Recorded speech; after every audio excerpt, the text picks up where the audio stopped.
रमजान के पवित्र महीने में गयासुद्दीन शेख ने एक अहम अपील की है। कांग्रेस के वरिष्ठ नेता और पूर्व विधायक गयासुद्दीन शेख ने मुस्लिम समाज के कारोबारियों और संपन्न लोगों से गुजारिश की है कि वे अपने इलाके के उल्लेमा ए किराम, हाफिज कुरान और मुअज्जिनों की आर्थिक मदद करें। उन्होंने कहा कि मस्जिदों में दिन रात सेवा देने वाले ये लोग समाज को दीन की राह दिखाते हैं, बच्चों को कुरान की तालीम देते हैं और नमाज की अहमियत समझाते हैं। लेकिन अक्सर उनकी तनख्वाह बहुत कम होती है, जिससे उन्हें अपने परिवार का खर्च चलाने में कठिनाइयों का सामना करना पड़ता है। रमजान रहमत, बरकत और मदद का महीना है। इस पाक महीने में अगर हम अपने उल्लेमा, हाफिज और मुअज्जिनों का सहारा बने तो यह न सिर्फ इंसानी फर्जो है बल्कि बड़े सवाब का जरिया भी है। गयासुद्दीन शेख ने समाज के सक्षम लोगों से अपील की है कि वे आगे बढ़कर इन खिदमतगारों की मदद करें ताकि वे सुकून के साथ अपनी धार्मिक जिम्मेदारियां निभा सकें। आइए सुनते हैं क्या कहा गयासुद्दीन शेख ने। आज इस रमजान मुबारक के पाक महीने में एक नेक बात को लेकर के, एक नेक अपील को लेकर के आपके सामने आने का मौका मिला है। खास करके जब रमजान मुबारक का पाक महीना चल रहा है, ऐसे वक्त में हम तमाम जो साहिब माल हैं उनको ये गुजारिश करते हैं कि जो हमारे मस्जिद के इमाम हैं,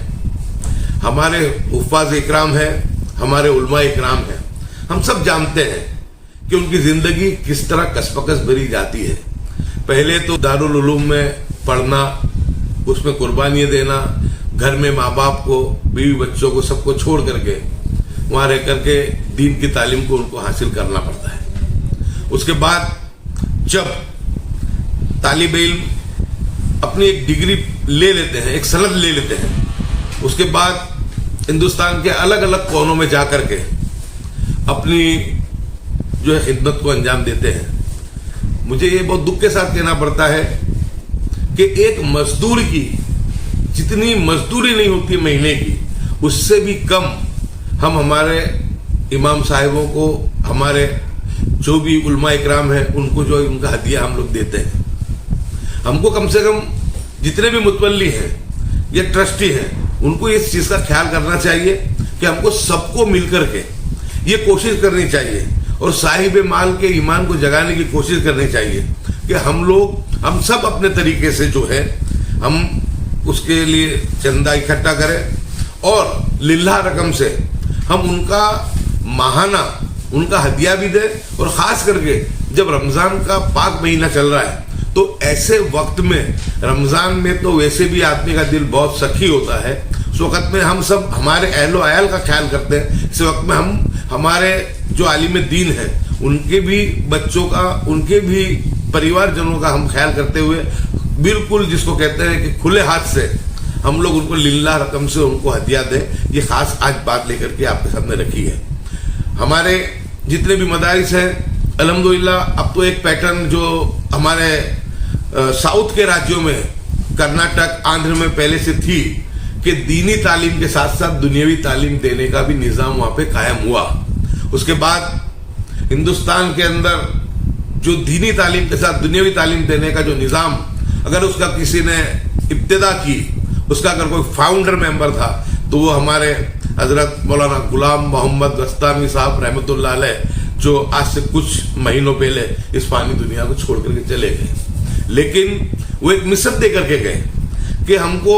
हाफिज कुरान भी बनाना है, आलिम दीन भी बनाना है, मुफ्तियान इकराम भी बनाना है, लेकिन साथ में डॉक्टर भी बनाना है, इंजीनियर भी बनाना है, एक अच्छे एडवोकेट भी बनाना है। क्योंकि जब आदमी की पेट भरा होगा, आदमी का रोजी का इंतजाम होगा, तो वो ज्यादा अच्छे तरीके से दीन की खिदमत कर पाएगा। तो आज साउथ में जिस तरह हम देख रहे हैं कि बहुत सब उलमा इकराम डॉक्टर भी है, इंजीनियर भी है,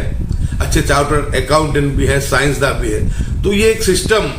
जो साउथ से शुरू हुई थी, उसको गुलाम मोहम्मद गस्तानी साहब ने इस गुजरात में और महाराष्ट्र के बॉर्डर पे अक्कल कुआ में शुरू किया, और अल्हम्दुलिल्लाह आज हमारे गुजरात में भी ज्यादातर मदरसों के अंदर दीनी तालीम के साथ साथ दुनियावी तालीम भी दी जा रही है। तो यानी अगर आदमी का रोजी का जरिया अगर सही तरीके से उसको मुहैया होगा तो वो दीन की खिदमत और अच्छे अंदाज में अच्छे तरीके से कर पाएगा। तो जहां जो कोई मदरसों में अभी भी दीनी तालीम के साथ दुनियावी तालीम नहीं दी जा रही है, तो गुजारिश है कि हम लोग जल्द से जल्दी कोशिश करें कि हम लोग दीनी तालीम के साथ साथ आधुनिक दुनियावी तालीम भी दें। और साथ साथ में हदिया तो हमको हमारे उलमाए किराम को मासिक जो देना है वो तो देना ही है, लेकिन साथ में जो हमारे फैक्ट्री चलाने वाले हैं, दुकान चलाने वाले हैं, अच्छे कोई उद्योग काम धंधा चलाने वाले जो ताजिर हैं, उनसे भी हमारी गुजारिश है कि मैंने बहुत सब लोगों को, दीनदार लोगों को मैंने देखा है। मैंने वेरावल में एक हमारे दोस्त है साजिद भाई, उनके वहां भी देखा है। दूसरी बहुत सब जगह हमने सूरत में केपी भाई के वहां भी देखा है कि वहां पर उन्होंने, क्योंकि जो हमारे हुफ़ाज़ इकराम है, हमारे उलमाए इकराम है, उनका जो वक्त सुबह की नमाज के बाद से असर की नमाज तक वो फारिग रहते हैं,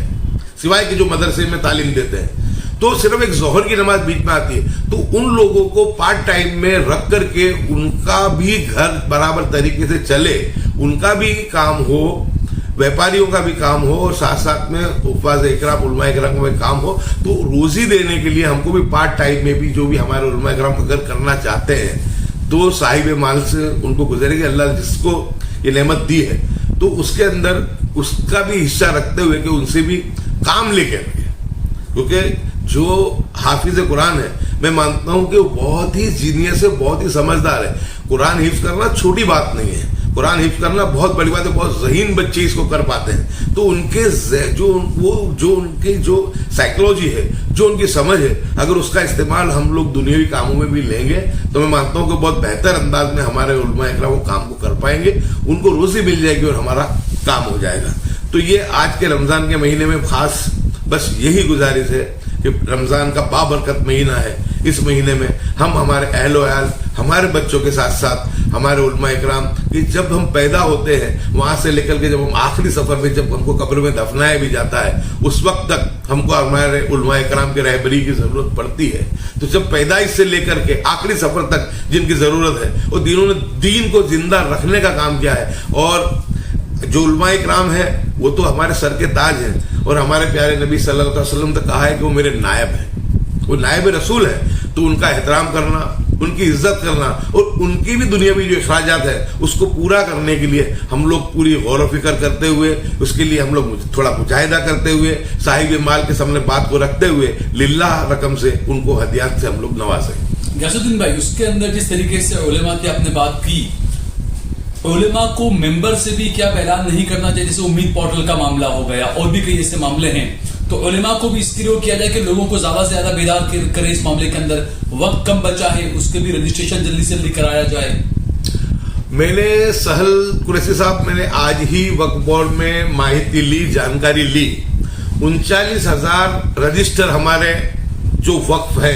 प्रॉपर्टी, लेकिन उसमें से मात्र अभी 26,000 लोगों ने ही रजिस्टर कराया है। जिस वक्त में 5 दिसंबर थी उस वक्त में ऐसा था कि 100 आदमी का स्टाफ वक्फ बोर्ड के ऑफिस में रखना पड़ा था, लेकिन जैसे ही 6 महीने की मुद्दत, तमाम तंजीमें, सियासी लोग, आप यूट्यूबर्स की मेहनत, गुजरात टुडे की मेहनत, सभी उलमा इकराम की वो हुआ, तो उसके बाद जब ये मुद्दत 6 महीने की बढ़ी, 6 महीने की मुद्दत बढ़ते ही लोग वापस से गहरी नींद में चले गए। अब सिर्फ आप समझिए कि 3.5 महीने का इस वक्त बचा है। और आपको कहूं मैं कि जैसे वक्त अमेंडमेंट बिल आया उस वक्त में मस्जिदों से ऐलान कराया गया, उलमा इकराम ने ऐलान किया। अब जब यूसीसी का मामला आया उस वक्त में हमने ऐलान की बात की, उन्होंने हमारी बात पे लब्बे कहते हुए उन्होंने ऐलान कराया। अभी जब फिलहाल उम्मीद पोर्टल की बात आई उस वक्त में भी तमाम मस्जिदों में ऐलान को किया गया। अभी अल्हम्दुलिल्लाह परसों जुमा का बाबरकत दिन है, रमजान का महीना है, तो मैं आपके माध्यम से यही गुजारिश करेंगे कि अभी फिर से जितने भी हमारे मुतवल्ली हजरात हैं, जितने भी मस्जिद का वहीवट करने वाले लोग हैं, जो शऊर रखने वाले लोग हैं, वो अपनी अपनी मस्जिद में अपने उलमा इकराम से कह करके, जो गहरी नींद में भी मुस्लिम समाज वक्त के मामले को लेकर के सो गया है, तो वापस से जागे। रमजान का बाबरकत महीना है, हम समझते हैं कि थोड़ा वक्त हमारा एसआईआर में भी गया,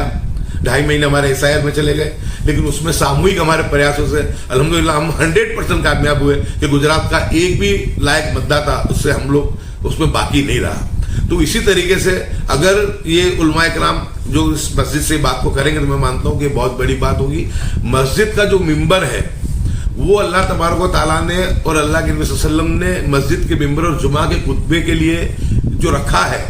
जो उसका निज़ाम है, वो इसीलिए है कि तुम्हारे सामने जो दुनियावी मसाइल आते हैं उस पर भी तुमको हफ्ते में एक मरतबा बात करनी है। सिर्फ दीनी बात नहीं करनी है, दुनियावी बात की, दुनियावी मसाइल के लिए भी बात करनी है। इस तरीके से ईद का जो खुतबा है तो ईदगाह के अंदर जो रखा गया है उसमें तुमको पूरे साल के जो मसले आए हैं उस पर बात करनी है। और हज जो है वो हज पूरे आलमी इंसानियत के लिए, पूरी दुनिया के मुसलमानों के सामने आए हुए हालातों पे उसका तस्करा हो, उस पर बात हो, गौर फिक्र हो। यानी हज का कोई भी मकसद, हर मकसद साइंटिफिक तरीके से हमारे कुरान ने और हमारे प्यारे नबी सल्लल्लाहु अलैहि वसल्लम ने बताया है, सिर्फ हमको उसको फॉलो करना है। तो गुजारिश करूंगा कि आपका साहिल भाई बहुत अच्छा सवाल था, और हमारे उलमाए किराम, हमारे मस्जिदों का और हमारे जो कब्रस्तानों का इसका जो भी वजट पाने लोग हैं वो लोग अपनी मस्जिदों में जुमा के खुतबे का इस्तेमाल, जो हमारे फिक्र के हालात हैं उसके ऊपर समाज को जगाने का काम करें। और इंशाल्लाह उम्मीद है जब बात पहुंचती है तो उलमाए किराम इस बात को रखते भी हैं, लेकिन ज्यादा तवज्जो देते हुए, क्योंकि आज इस मस्जिदों से ही बात करके हम लोग ने SIR के मामले को सुलझाया, समाज को जगाया। वक्फ के मामले में भी मस्जिदों से ही बात हुई, सुलझाया। यहाँ तक के जब यहाँ पर जब पहलगांव में जब आतंकवादी हमला हुआ उस वक्त में भी हमने अपील की थी कि ये आतंकवादी कृत्य के खिलाफ हमको हर मस्जिद में काले, एक हाथ में काला जो है पट्टी बांध करके इसका विरोध करना है, ये आतंकवादी कृत्य का। तो उस वक्त में तमाम मस्जिदों में अल्हम्दुलिल्लाह सब लोग गए थे, क्योंकि मुसलमान जो है वो राष्ट्रभक्त है। हमारे विरोधी चाहे कोई भी बात कर ले, उन्होंने कभी भी उनके बरसों तक उन्होंने उनके हेडक्वार्टर में तिरंगा नहीं लहराया, कभी भी उन्होंने जो था कि आज़ादी का जश्न नहीं मनाया। अब वो ज़्यादा कूद कूद के आ रहे हैं, लेकिन इस आज़ादी के अंदर हजारों हमारे उलमाए किराम ने शहादत भी दी है और अपनी कुर्बानियां भी दी है। और ये जो हिंदुस्तान को जो आज़ादी मिली उसमें हमारे उलमाए किराम, हमारे मुस्लिम समाज का बहुत बड़ा